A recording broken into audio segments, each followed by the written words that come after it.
Welcome back to the Road Show this morning in the Buzz. As the economy begins to recover from the recession, many of you are sticking to your penny pinching ways. Despite many people regaining their financial freedom, America's behavior right now suggests that a new frugality will endure well into the recovery and beyond. Now, these findings come from a survey done by the Associated Press. They say last year Americans socked away more than 6% of their disposable income.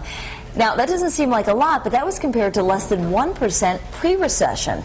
And now people refuse to go back to the way they were. So the question is for you guys, have you changed your spending habits since the recession hit? Not at all.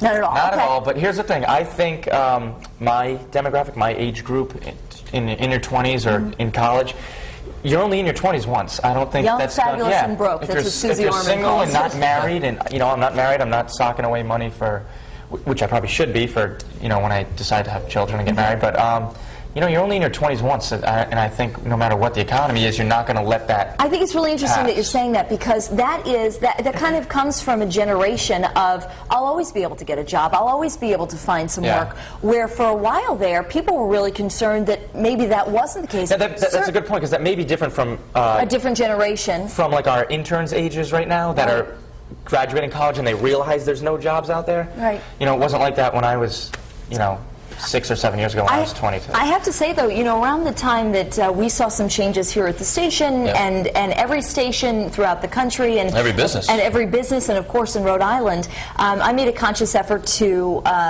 get down to zero on all my credit cards and start socking away a lot of money, just because you never know what happens if, Susie Orman, who I love, and I do my little impression of her. Okay, my pretties, the first thing you have to do, and she says you have to have 6 months of liquid assets in the bank for in case something were to happen. Rainy day fund. A rainy day fund, so that you can pay the mortgage, you can pay the car bill.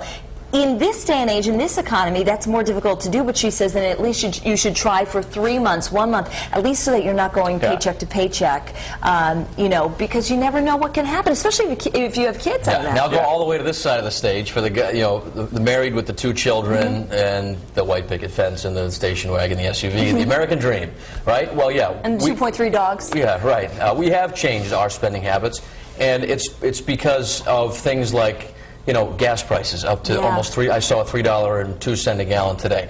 We didn't go on our annual family vacation this year because of trying to save some money, trying to pay down the credit card debt, but we both work, my wife and I.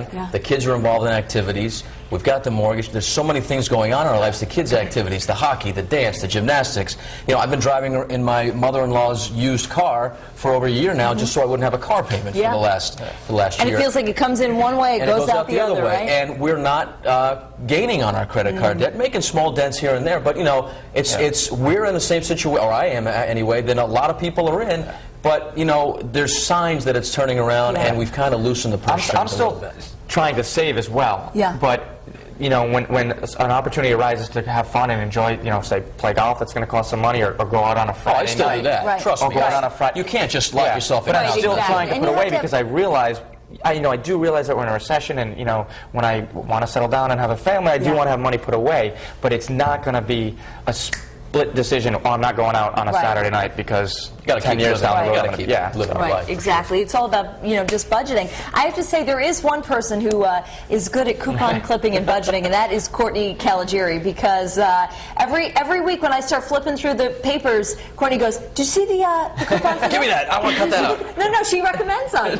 It's good. I whip them out of my pocket at the supermarket. Let me tell you, though, it helps. I don't do that. I should, but I ton. don't. My wife does. It helps a ton. But we have a lot of frugal folks here on the live blog and on Facebook. Let's jump to foxprovidence.com right now. And Lisa says that she's spending less and having a hard time saving. And Evan says he hasn't changed his habits at all. He's still going out, having fun, buying new clothes, and went on a vacation. So we've got both ends of the spectrum here. Here's our poll right underneath the live blog. Have you changed your spending habits since the recession hit? A, yes, I'm keeping track of my spending.